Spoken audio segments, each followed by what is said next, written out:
We've done this event now for 3 days, 3 full days. I got to my hotel room last night at 11:30.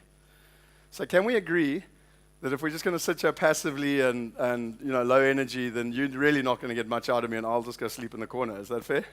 Or we can have some fun today and interact and ask questions and really, quite frankly, be the essence of a workshop, which is where we all get massive benefit out of it. Is that fair? We're in agreement? Okay, so let's get started with that in mind. Why are you guys all here? So take 30 seconds a minute and just write down, literally there's a notebook in front of you, and just write down, why are you here? Now, I understand in Cape Town, this is a busy city, there's lots to do. There's a reason that you're giving up a day of your life to be here. And what I find is really important, if you're going to climb a mountain, if you don't know where the top of the mountain is, you will never ever get there. You will walk, if you're trying to climb Table Mountain and you don't know where that top is, you'll walk round and round the base of the mountain and everything will be okay. Today we want you to get to the top of the mountain. Is that fair? So if you want to just write down why you're here, then we can get the specifics.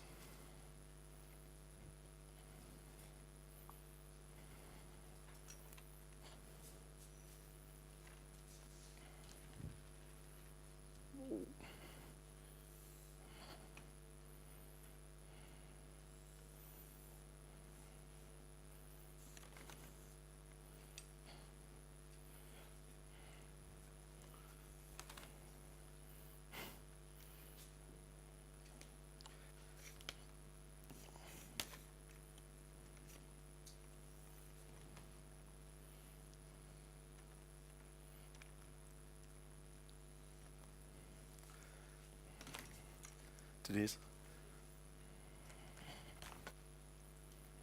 Do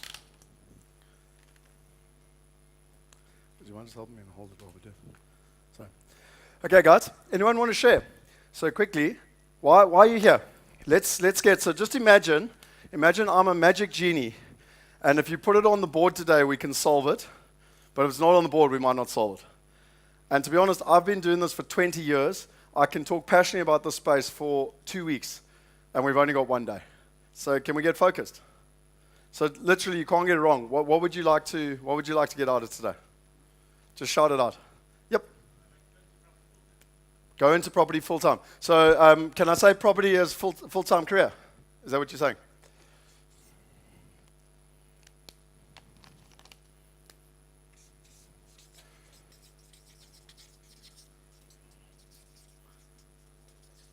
No problem. You okay there? Huh? You sure? Okay. Right, what else, guys?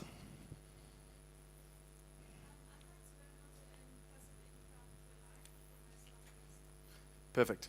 So you said something really important there. So if people didn't hear it, it's passive income for her life and for her son. And for me, that's the most important word you said. What else, guys? Ladies? Yep. Network.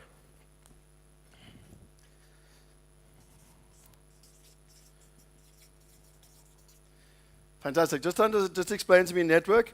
Are you wanting to find a platform network, a people network, meet like-minded people? Meet like-minded people, okay?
phone. So just by the way, everyone always asks us, Kevin's actually in the room, he designed this T-shirt. And everyone always asks us, how do we get these T-shirts? If you're keen on the T-shirt, just write them on a form, tell someone, we're going to make sure we've got them when we do the event in March. So, what else we got? Let's do one more. Was there one in the back? No? Anyone? Going, gone. Okay, spot on. So we've got 9 things that we're going to make sure we focus on today. Yes, this thing's not going anywhere. So one thing I want you to do quickly, if you look inside your book, do you mind if I just borrow this quickly? You'll see there's an envelope. Please do not open the envelope. Now, I know in South African language,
I decided to, if you know me and if you've met me before, the box is not for me. I think out of the box. But I decided to think and to really start to study and figure out what is different, what is wrong with the current system. And when we did the maths, I literally was astounded. I mean, if you look at the Credit Suisse report, it came out in November, October, November. How's it, guys? October, November last year. Literally, more than 50% of the world's wealth is owned by less than 1% of the people. To be exact, it's 0.7%. Where you were born has a big thing to do with it. So if you were born in Australia, Japan, Europe, or North America, you're fine. If you weren't, you've got a problem. If you're a lady, less than 10% of billionaires are females. I've seen statistics that say that less than 1% of the world's wealth is owned by ladies, and yet they're 50% of the world's population. And if you're a millennial, well, sorry for you, you were born in the wrong time. Because statistically, you've got all the averages against you. So then we looked at it even deeper and we said, well, what is actually disgusting is that 49% of the world's wealth is held in property. 49%. And yet only 12.9% of people have access to that property. And then this was the killer for me, which I learned in my early 20s. Statistically, you and I have a less than 1% chance of retiring wealthy at 65. Now, guys, that is not right. How can we all go to school, all go to university, all get good degrees, all work hard, all pay our taxes, all invest, all save, all do what we're told to do, and 99% of us fail? How is that possible? So I'll ask you a question.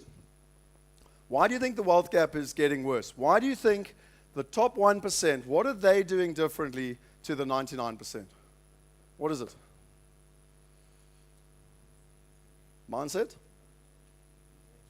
Network?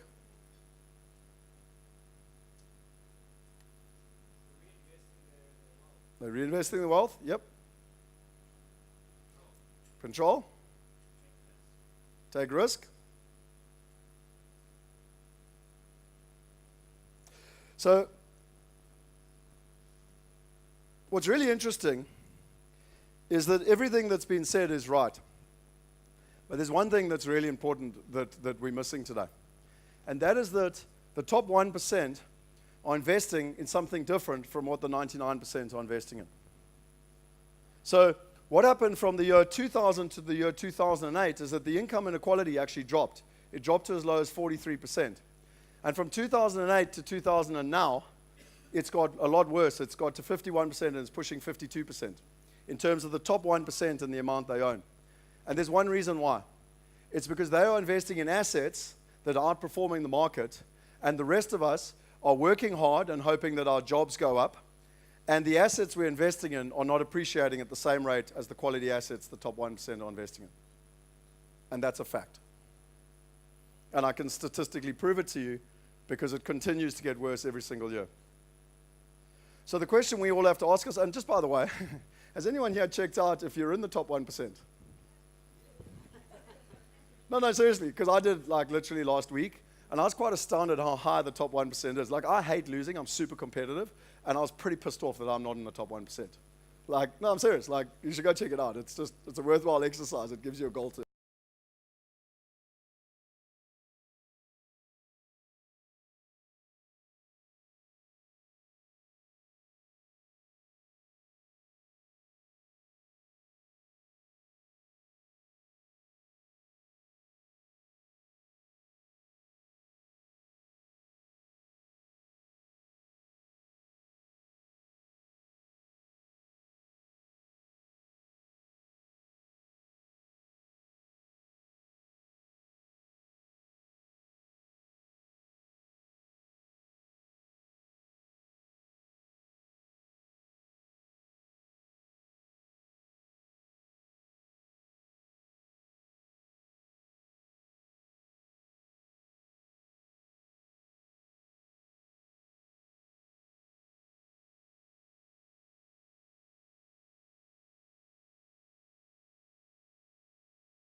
past my house. Anyone in the room run Comrades, just by the way? One person, two people, maybe want to be, two people. So at a young age, 5 or 6 years old, I said to myself, okay, this is something I'm going to do. Like when you're from Durban, that's sort of just, you're supposed to do that. What I didn't know is I was going to grow up to look a bit more like a little fat hooker than Bruce Ford does, which was a bit of a problem because this is not a body type to crush Comrades records. Like I can guarantee that. Okay. But when I set myself a goal, I'm pretty belligerent in getting it. So when I got to my early 20s, my brother's a doctor. He was here at Kruger, and I asked him, go speak to Tim Noakes and find out when I should actually run Comrades. And I was about 20, 21, and he said, you must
management over 12 hours and nearly 90 kilometers, because that's 4.5 minutes to finish till the gun went off. Now, why do I tell you this story? I believe the journey that you're going to go on today is very much like running a race. And today, when it gets complicated and your mind feels like, oh my word, what is going on? Just remember the metaphor of the race. Because what's really important, if you just think of this metaphor, was there were 3 things that helped me achieve my goal here. The one was getting a coach, or getting someone, a mentor, a guide, someone who'd been there, done that, got it before. The second thing was having a system.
park. Are you diversified? You see, guys, I came here purposely today not just to lecture, but to tease. Because you see that sometimes we can be given simple formulas, but we actually can argue within our own minds as to whether we're obeying the formulas or not. Do you see where I'm going with this? So let's take this one step further. Ray Dalio. So in that book, Tony Robbins talks about Ray Dalio. Now go look up Ray Dalio. He's one of the 50 wealthiest people in the world. And he basically says that all you have to do if you want to be successful and be wealthy is that you need 15 uncorrelated bets with an array of attractive assets that don't move in tandem, reduce the risk by 80%, and the risk-return ratio increases by a factor of 5. So guys, literally, we've done it all. Like, we can go home now. Because that's all you have to do. So what I'd like you to do is just turn to the person on the left or right of you and just explain to each other what you think that statement means. And if you've got no idea and it's in Mandarin, then just accept that. Is that fair? Just take a minute or two to chat about it.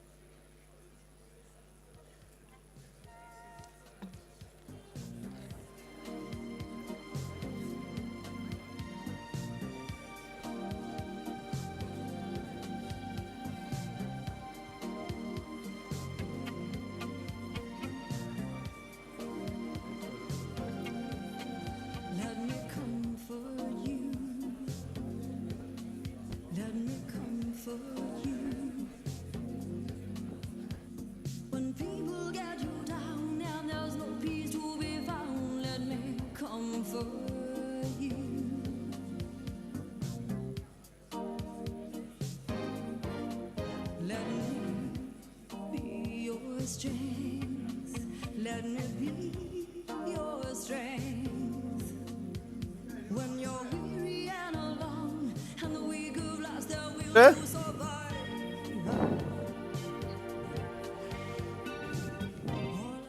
Anyone want to share, guys? Yep.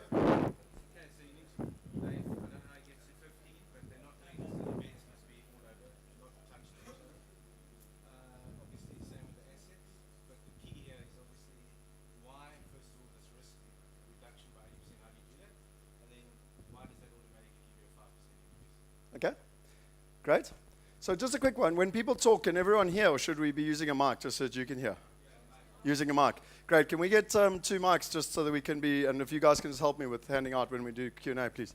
So anyone else? Let's get some ideas. I'm consciously wanting you to use your brain versus rote learning. So who else? Anyone else got any ideas? Anyone agree it's complete Mandarin and you have absolutely no idea what it's speaking about? Okay, so do you want me to help you? I don't know why suddenly you can hear me breathing, but anyway. So let's look at this. So I don't like the word bet because it just has a negative connotation for people.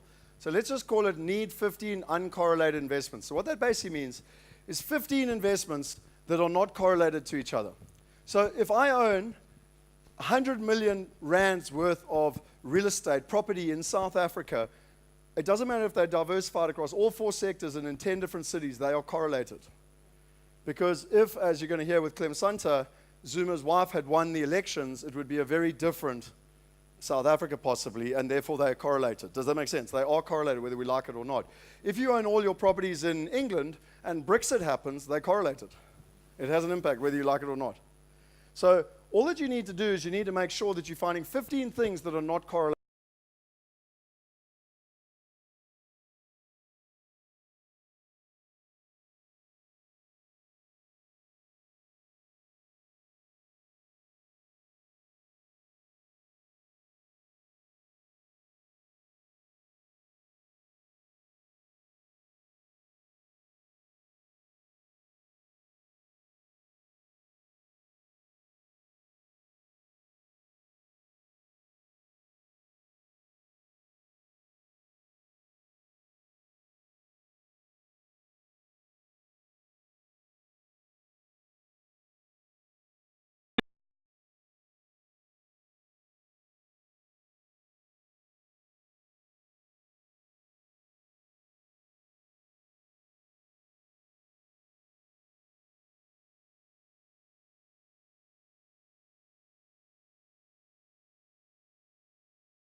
important thing is that because actually we don't have the money to do it.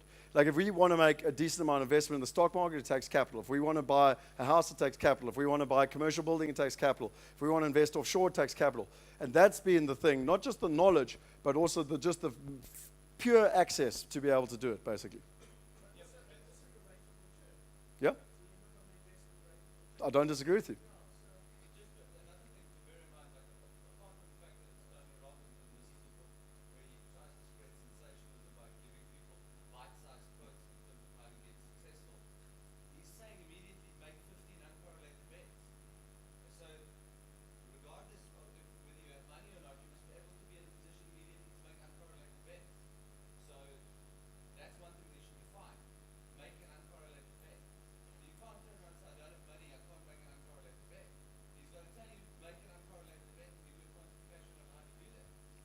Great.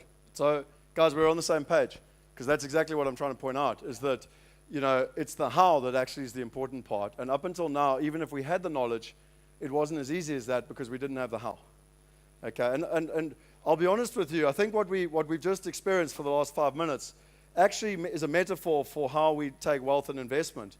Because honestly, I don't believe this is complicated. And we can play with the words and what they do. But in simple terms, it's saying don't have all your eggs in one basket.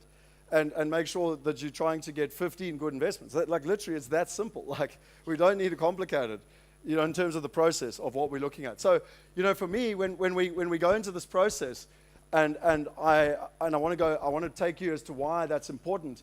These are some of the reasons why people like to come to what we do. They want to look at the different investment options. They want their money to work harder and smarter. They want to hedge against the rand. They want to preserve their assets and wealth. They want peace of mind and a plan B for family. They want diversification. What happens if the economy is unstable? They want to look at immigration options, the best investment sectors, institutional grade due diligence, political instability. How does it affect things? Clem's going to go through that in detail this afternoon. The economic climate. How does World Migrate make money? Anyone in the room not want to know how we make money? So let's just deal with it. Is that fair? What about international education for kids? Who in this room? So I went to UCT. And 2 years ago, what happened at UCT is they said gravity doesn't exist. Literally 2 years ago. At UCT, they said gravity doesn't exist. So I decided maybe it's time for my son to be able to look at other options, okay?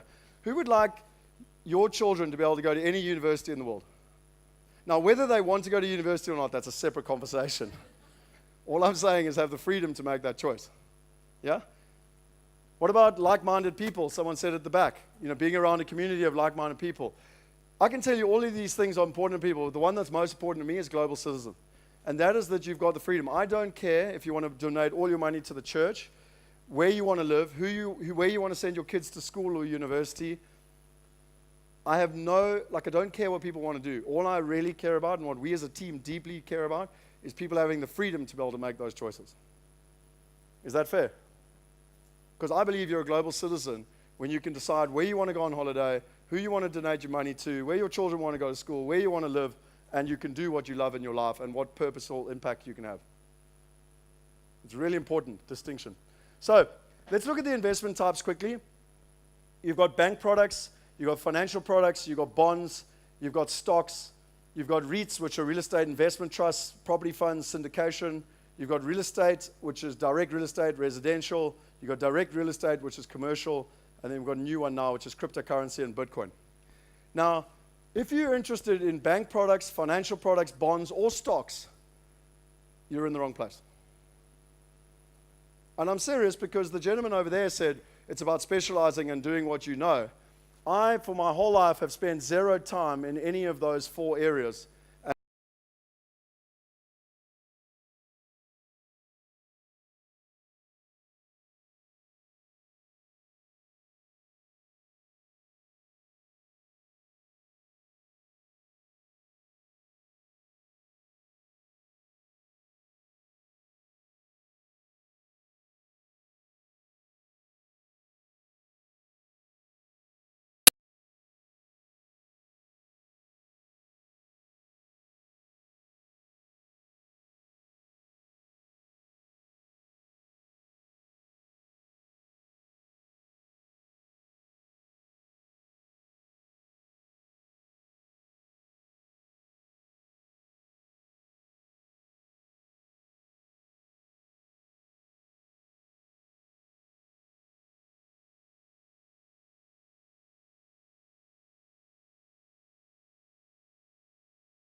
me so far.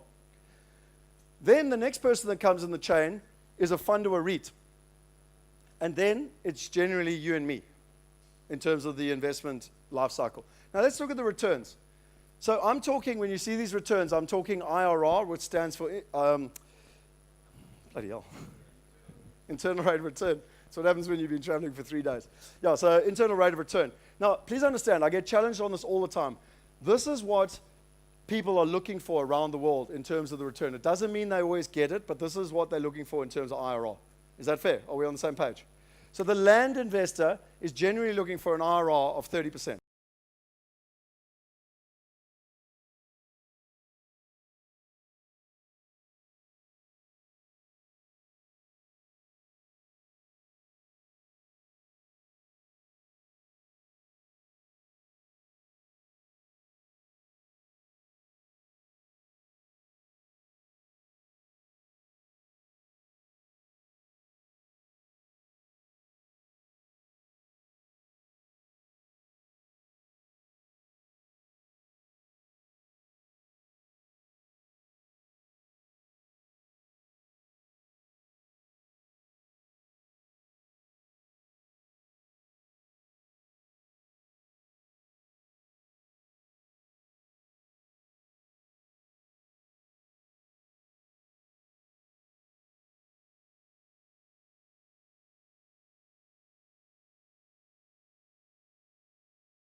Here all the time. How do I protect myself? It sounds too good to be true. Access to deals and partners. There are too many scams. I don't know how. It's complicated. Time and effort. Ongoing management. Oh my word, I don't want to fix another broken toilet. Difficult to invest offshore. I don't have time. Need the right structures. Local real estate is too much hassle. They're all reasons that all of us use in our heads. And I ask the question, when we look at the principles of investing, investing is actually not that complicated. There's like 8 or 9 steps that you need to know. The first one is you need to know the macro, micro. Should I invest in South Africa, full stop? And if I'm going to invest in South Africa, should I invest in Cape Town, yes or no? Where's the property based? Is it in Khayelitsha or is it in Century City? Is it a good place? And I'm not saying Khayelitsha or Century City is good. What about the due diligence? Have I actually checked? Do I even own the building? Are the tenants actually real? Are they paying their rent? Are they ending their rent in the next month the moment I own the building? What about the risks? How do I understand all the risks? How do I manage my risks? What about the partners? You know, most people think that when you invest in real estate, you invest on your own. You don't. Even if you buy a house, I guarantee you there's people that you're partnering with. There's body corporates, even if you do all the management yourself. There's body corporates, there's tenants, there's a whole bunch of people that you're partnering with. What about the tax, the compliance, the bank accounts, and the structures? Managing the asset. So in the institutional world, they call it sweating the asset. It basically means when you've got a good asset, it's not only making a return, but continuing to make a better return. It's called sweating the asset. It's called making, getting better results out of the same asset. And then lastly, what most people don't understand is that when you buy an asset, you actually need to have an exit plan. Whether you want to sell or not is irrelevant. You need to have an exit plan as to how you're going to sell. So would you agree with me? Those are pretty much the simple steps on principles of investing in property, real estate. Yep? So we kind of got all the reasons we don't do it. This is what we have to do. And then, Nelson Mandela says money won't create success. The freedom to make it will. And this is the very first thing I've got in my book, because I absolutely love this, because I fundamentally believe that each and every one of us should have the freedom to be able to do what we want in our lives. And all that we need is the opportunity to make it happen. So what we asked ourselves, the question was, well, why can't we do this?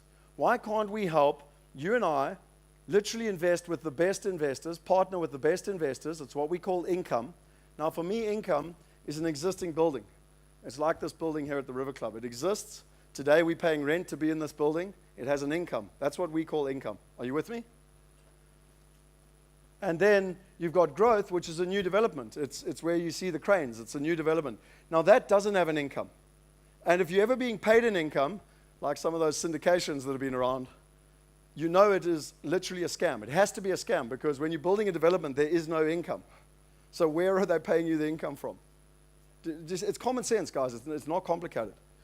So coming back to the gentleman that asked about the correlated bets, it was 2009. I was in Bondi Beach, Sydney, and I'd basically had the privilege, I'd had the privilege of running IPS, International Property Solutions, I started in 2004, and I'd helped about 2,500 people buy houses or apartments in South Africa, London, and Australia. And in 2009, I came across two South African billionaires, and they were buying medical buildings. Now, just before I go any further, how many of you in this room own a medical building? A hospital or a medical building? No one. One person. Cliff does. All the world's Migrate people should put up their hands. So, guys, I'm sitting there. Now, what I'm about to tell you is not to be arrogant, it's to prove a point. I went to UCT. I studied BSc Construction Management at UCT.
is people literally just went crazy. They were like, woohoo!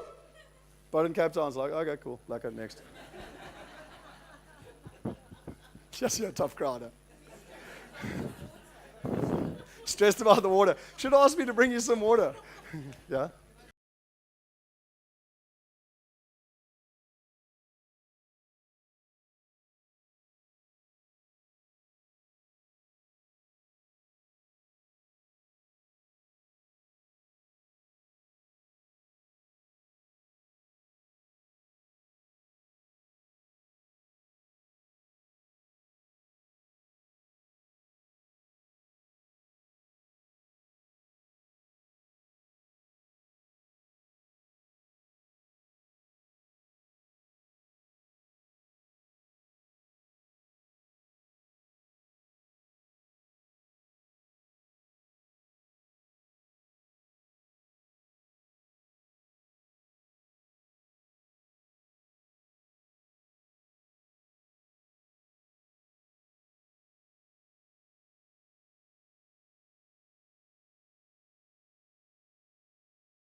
If we empower the 99%, everyone wins. It's abundance.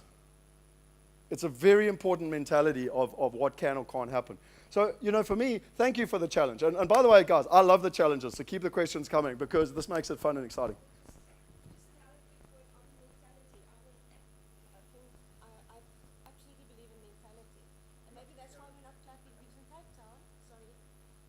Doctors are investing in their own buildings. We've got Mediclinic doing all these things. So there's so many evolvement with the mentality of the doctors as well. They're becoming property investors as well. That's fantastic. It's about time doctors made some money. And I mean that sincerely because their money actually from being a doctor is going downhill. Can anyone see what I did with my clicker? Oh, there.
Can I show you? I'm going to show you. Is that fair? Because it's the most important thing of the whole day, basically, is how do I know, how can I trust that if I invest, I actually own the asset and that I earn an income from the asset? Is that fair? The third thing, and I'll show you now, the third thing is that you can transact online, and the fourth thing is that you can own your assets all in one place. You can manage everything in one place and see how it works. So nowadays, you don't have to choose between America, England, Australia, or South Africa, because you can actually participate in all of them. And what we did is we built a system called GIDS. So it's a global investment due diligence system. Now, you're going to hear from Clem later. I watched Clem for about 5 years, and I listened to all his scenarios. And then I thought to myself, well, what's the point of just hearing his scenarios without having a system to be able to make better decisions? So I created a 4-dimensional model. And I don't know if any of you have ever had it where you create something and you're not 100% sure if it's any good. So I literally sat on it for about a year. And then I was presenting with Clem, so I shared the model with him, and he's a very kind man, and he said to me, this is really quite good, you need to share this with people. So he agreed to endorse the book. So I wrote the book, and it came out in, I can't even remember, 2014, I think. And my mother was the only person to ever read the book. And in a serious note, no one actually wants to know. Like when I caught my Uber today, I don't actually care how the algorithms match the car to me and how they get me from there to here. All I care about is getting my ride from A to B in a safe and transparent way, right or wrong. So these are our back-end systems. And if you want to go into the detail, they're written in detail in the book. We've got plenty of detail on the platform about it. But in simple terms, it takes into account currency. We do macro analysis of countries. We do financial structuring. We look at the partner. It's really important to choose the right partner, and I can go deep into that if you want me to. We look at the different cities. We look at the way to analyze the property. We've got a whole due diligence system. You've got the management, and then right through to the ongoing. But in simple terms, it helps you know where to invest, when to invest, who to invest with, what to invest in, and how to invest. That's in a nutshell what actually GIDS does. And, if you want to see a bit of behind the scenes, this is the guy you're going to see later. But this is his scenario planning. So when he talks about it later, there's the hard times, the new balls, the fork lightning, and the ultra. We then took that, we overlaid it with a currency thing so we could work out, we call it our global wealth index of what's our wealth from a global citizen perspective. We took this, so just a minute, let's do this quickly. Where's the best place in the world to invest residentially right now? Cape Town. Okay, great. Where else? Let's do it by country, not by city. Where? Zurich. Shanghai. London. New Zealand. US. Guys, that's interesting. So if you guys were all fund managers right now, you'd have a bit of an issue choosing where you would invest. But so maybe you just get a basket of goods. So let's go and look here quickly. So this is the best research in the world. It's from The Economist. We don't need that twice. So we didn't have Australia. We had England. We didn't have Canada. We had China. Where was China? China. What else do we have? We had South Africa. We had Switzerland. Okay, I'm not going to do too many, guys, otherwise you're going to get confused. You'll get my point. Okay, so you can see here we've got South Africa in pink. We've got Britain in green. We've got China in red. We've got America in blue, and we've got Switzerland in yellow. Are we good? Yeah? So according to this, if you look at the house price index over the, so what the challenge is, if you can actually go back to the 70s, but it depends on the country and when the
Like, what do I need to know to make sure that I buy a good investment from a due diligence perspective? So one of the line items here, and I should actually find it and circle it, is investigate building on weekend.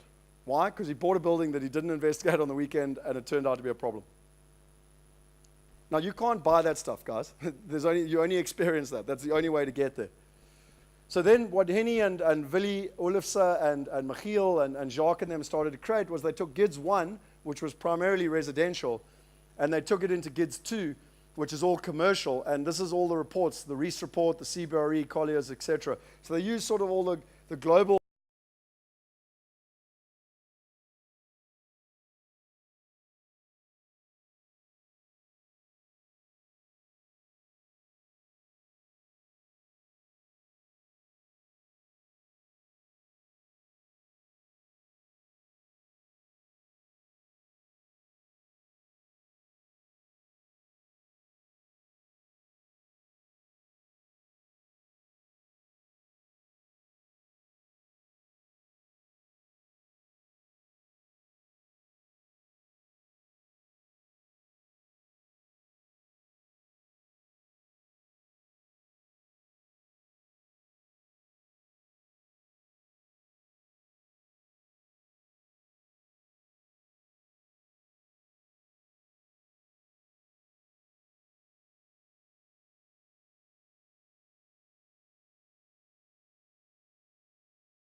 So that doesn't mean that they don't get capital growth, but the most important thing they look for is income and sustainable income.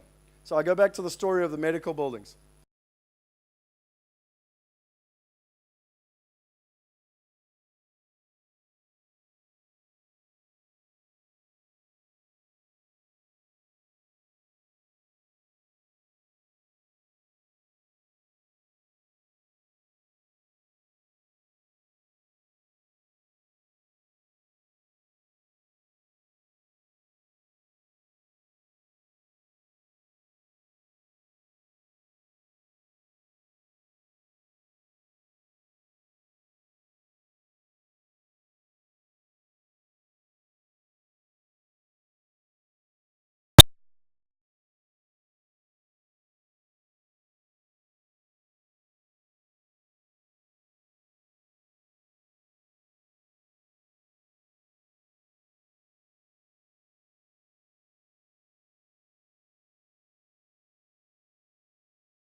there's this famous guy that runs around this country saying, buy houses, remortgage them, take that advance, buy another house, remortgage them, buy another house. Right or wrong? And then when winter comes along, what happens? Or when interest rates go up, the wheels come off. I know. And it was only 1998. So the difference between income and growth is that income is this building. It's an existing building. It's earning a rent. It's paying an income.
Better intuition of what to do in your life than I do for you.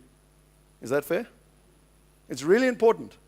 What I can share with you is systems and knowledge and ways to help you make better decisions, but I can't make the decision for you. Please, it's a really important thing to understand. I fundamentally believe that the world needs to change. We need to take control of our destiny, we need to take control of our decision making, and we need to be accountable for our decision making. But then we also need the right systems and tools to make those decisions. Is that fair? Fair enough. So that's why I talk about it being as simple as the right information, the right part.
Classic.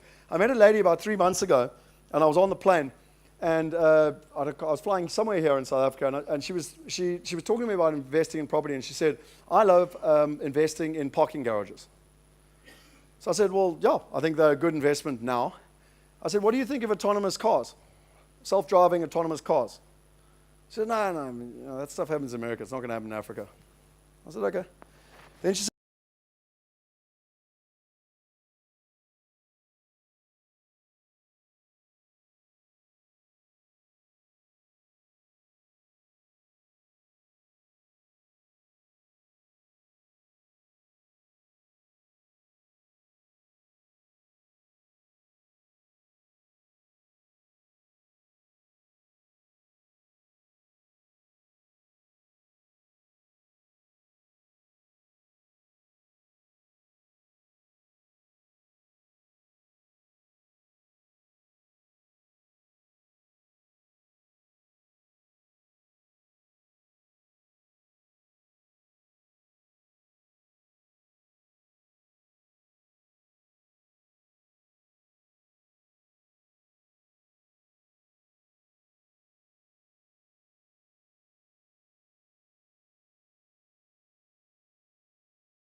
University and Pretoria University and UCT is that much better than Harvard, that we can get returns of 8 to 10%, and they can only get 4.75. Like, do you think we honestly that much better at negotiating, that much better at finding deals, that much better at, I don't know what we're better at, but just better at it because we can get better returns? What do you think the difference is between 8 to 10% and 4.75? Costs. Middlemen. It's literally that, guys. We're not cleverer than them. It's really important to understand this. It's really, really, really important to understand this. Because what we're doing is we're helping the investor invest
We went from having a good development where we were going to build 50 units and sell them to Chinese and locals and everything to nothing.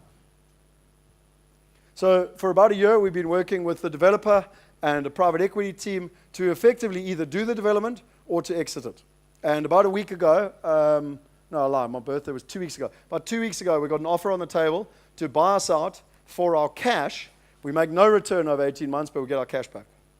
Now, what was Warren Buffett's first rule? Don't lose money. And sometimes better take your money out and get it into the next thing than to keep playing in a space that could be problems. Does it make sense? So I'm holding thumbs. I got information today. We're waiting for one more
strategy as a collective, but also as an individual.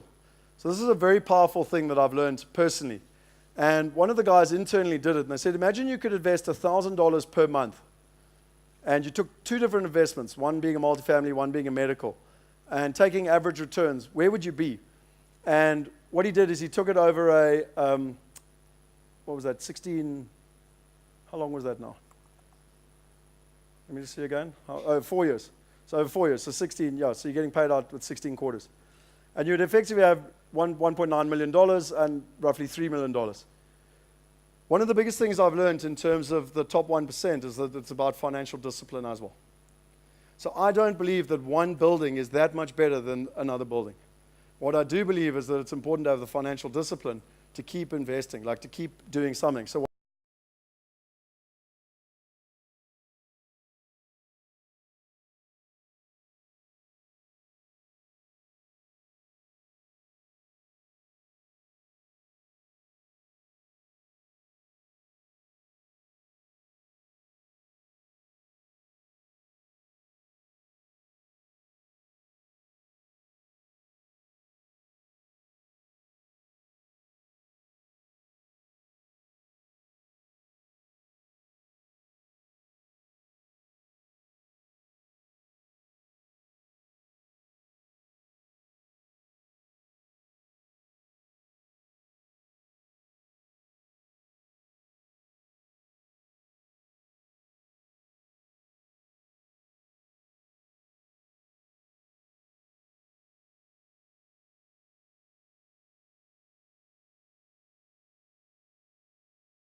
years. Do you think you're going to look after your 1% a little bit better now? Hey?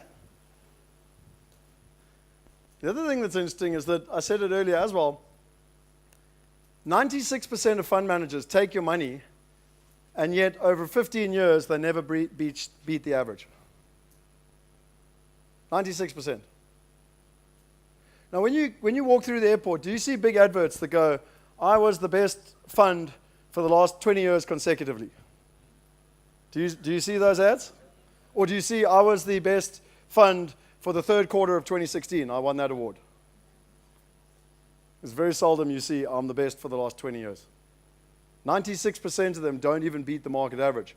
And that's why no one within Wealth Migrate can be arrogant or stupid enough to tell us that we can tell you how to do better in the market, because we have a 96% chance of failure. Do you see why this stuff's starting to become so important?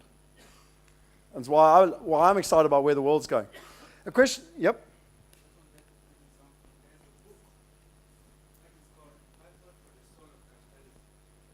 Battle for the Soul of Capitalism. Okay, I haven't read it.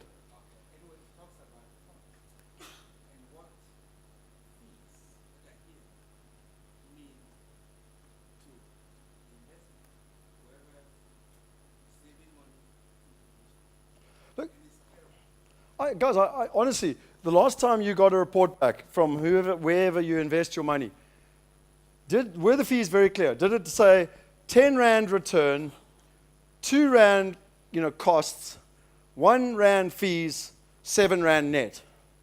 Like, did it tell you that? Was it that simple? And the question being why? Because if it was that simple, it would be 10 Rand return, 2 Rand costs, 4 Rand fees, 4 Rand return. And you'd be like, what? That's not fair. Yep. Yep.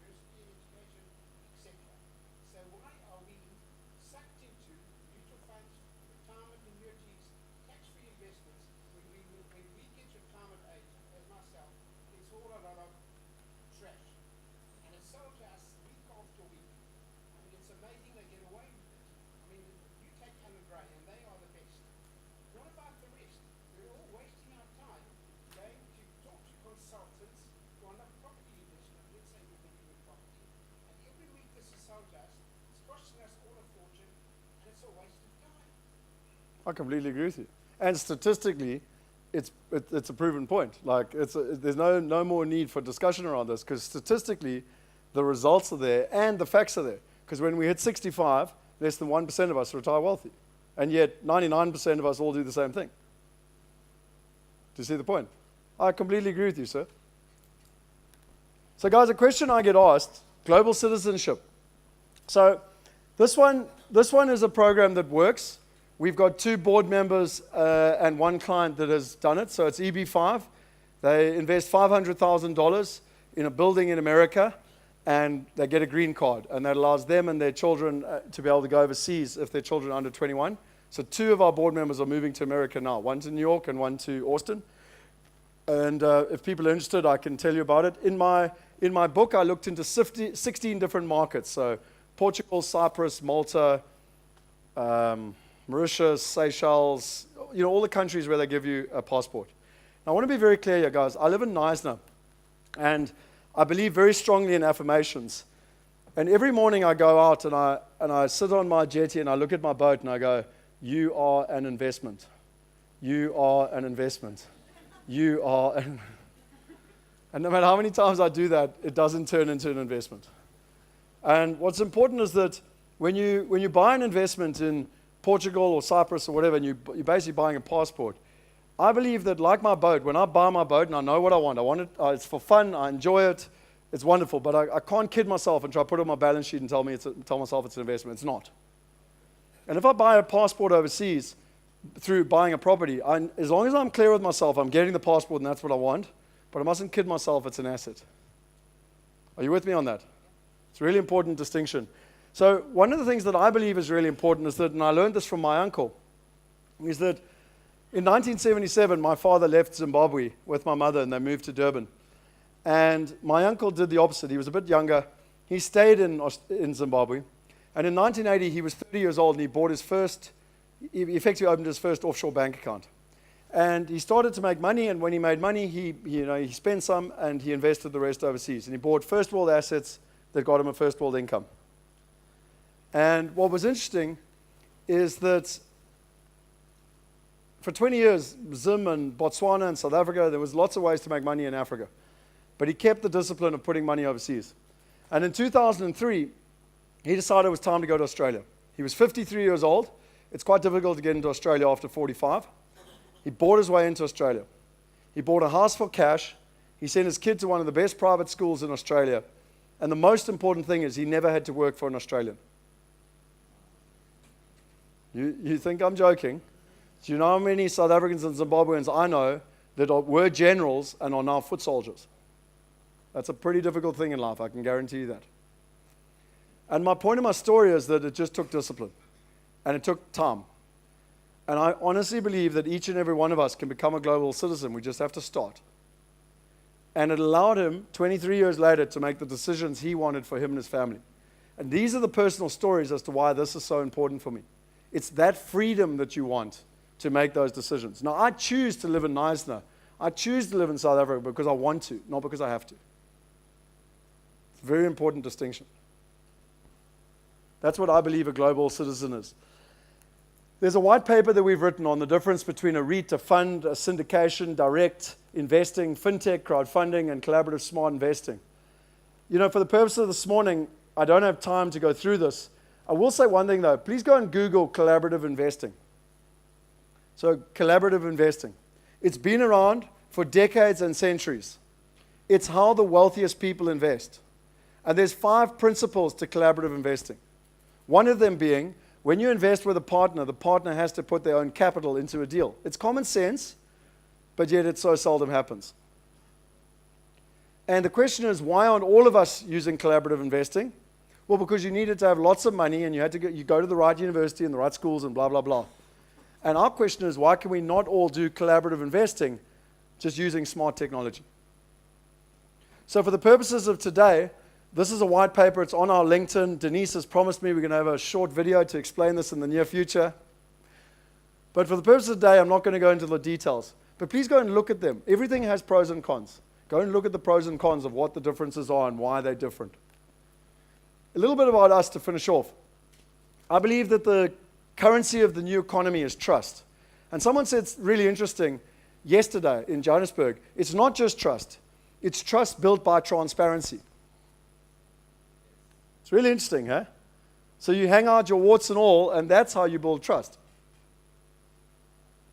There's an old way and there's a new way.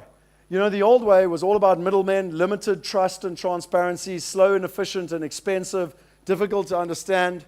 But I tell you what, if I could buy an ad and play it just before the Springbok rugby game, or maybe carte blanche on Sunday night, and if I can put a big ad across all the walls at the airport, then you must trust me. Am I right or wrong? And then there's a new way. No middlemen, increased trust. The market delivers faster, cheaper, and better. It's simple, it's user-friendly. I mean, how many of you go on holiday, go to restaurants, maybe even date other people based on not even your friend's opinion, but on your community's opinion? Airbnb, Uber, what's the holiday service? Anyway, TripAdvisor. So the question is, why can't we invest like that? The old world was all around, a big controlled institutional trust. And the new world is all around transparency, user experience, user ratings and reviews, connected communities, online track records. Who we are. These are our numbers. So I told you, 111 countries are where members have come from, 44 countries where investors, 69 million through the platform, nearly 1,800 transactions. There's our fee. So the next slide will go into our fee. I'll explain that more. We've got a team of about 60 people now across 5 continents, and we've paid out about $4.5 million already in dividends. This is our board. So Justin Clark, do you know private property? He started private property 20 years ago. He's built marketplaces in 8 different countries across Africa. Martin Freeman's one of the top fintech guys in South Africa. He's actually immigrating to New York. Joyce Scoffler is one of the top fintech ladies in America. Paul Nieder is out of Australia. He's known as Mr. Compliance. When the SEC in America wanted to know about crowdfunding, they flew him over. We flew him over at our cost to the FSB, but we haven't made progress there yet. Dr. Dolph de Roos is a world, renowned authority in real estate education. These are those 2 billionaires I spoke about that help people on the due diligence side and the investment side. And then if you know anything about cryptocurrency, David Orban was the first person to invest in Ether. I have got it the right way around, Kevin. It was David, the first one in Ether. He's also the faculty member for Singularity University. Richard Titus is one of the big whales out of San Francisco in Bitcoin. And Michael Turpin is actually the guy that ran the ICO for Ethereum and is basically, Mr. sort of cryptocurrency in the market, basically. And they're all advisors to us on where the world is going. How do we make money? Let's deal with it. Everyone wants to know. So when we buy a building, we've got a transaction and due diligence fee. And it's a fixed cost. So when you buy the building, and it's different on different buildings, because if you buy an easy building, it doesn't take much due diligence. And if you buy a difficult building, it does take. So it's a fixed cost. You know exactly what it is. It's completely transparent, upfront, and you know what it is. And we aim for it to be around 3%. That's the target. But every building, you've got it completely. You know exactly what it is. Now, how many fees do we earn during the middle? Naught. None. There's no fees. How many fees do we earn for buying or selling the building? Naught. None. And all the other 20 categories of fees that the average funds managers have? None. We have none of them. It's a fixed cost on the front end. The majority of our fee we like to earn on the back end. It's a performance fee. So we have a hurdle rate, generally around 8% is what we look for. And above the hurdle rate, the investor gets the first 8%. And above the hurdle rate, we share in the upside. We and the partner on the ground. Now, this is really important, guys, because alignment is everything. So if you and I were going to get married, okay, and I'm marrying you for your money and you marrying me for love, is it going to work? So I've had people go sometimes. If we were getting into business and I want to work really hard and build a global empire and you want to go surfing every day, is it going to work? But yet when we invest with people that make all their money on the front end and we're trying to make money in the long term. And we wonder why it doesn't work.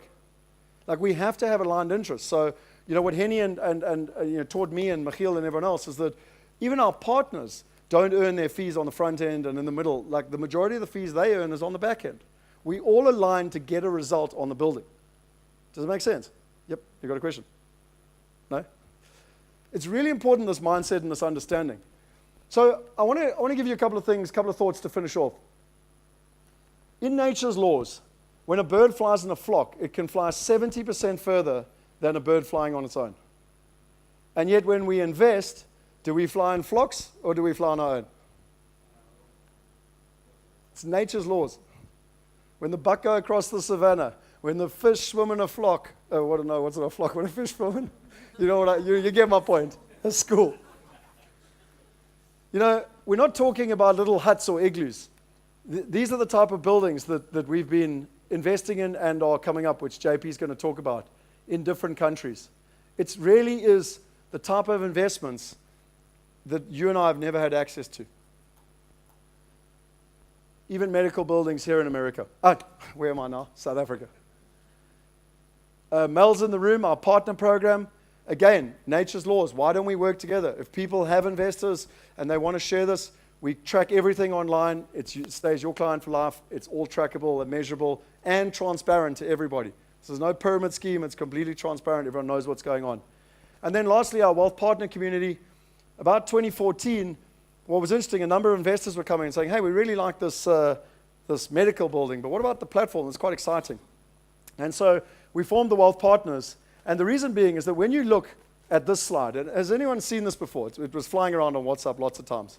Like literally, Uber, the world's largest taxi company, Facebook, the world's biggest media company with no content, Alibaba, the most valuable retailer, no inventory, Airbnb, the world's largest accommodation provider, no real estate. What is the one thing that all these companies have in common? Tech? Yep. What else? Platform? Partnerships? Access to? Access to everybody? Communities? Don't own anything? Disruptive? There's one word I'm looking for. Trust? Technology? Is data. They are data companies. They are data companies. So my question is, why could we not build the trusted global real estate marketplace and allow people, all of us, you and me, to be able to invest anywhere in the world at any time with trust? I want to finish with a quick video for you. Who in the room knows blockchain? Guys, blockchain is going to have a bigger impact on your life than the internet has over the last 20 years.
On average, 7 minutes. So, do you think that might just change the real estate industry just a little bit? 7 minutes. So look at this quickly. So this is our website, and I did log in earlier. Why is it gone? Okay, you're going to see me do it live. So I'm just logging in. I'm literally going to take 2 minutes here.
But it's not, it's an open market. So someone might offer you 9, and you say, okay, I'm actually happy with 9, or I'm not happy with 9.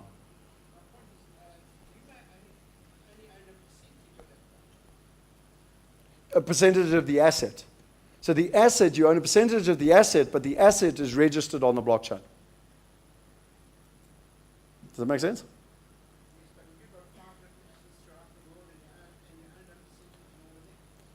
Each percentage is a separate record on the blockchain. So you would sell, if you want to sell 1, you could sell 1. If you want to sell 5, you would have to sell 5 individually, because they're 5 separate records on the blockchain. It's like 5 separate deeds in the deeds office. Yeah, you can sell 1, but my point being is that it's the same as having 5 houses. You've got 5 separate deeds in the deeds office. It's the same. But you've got 5 part ownerships that are on the blockchain. Make sense?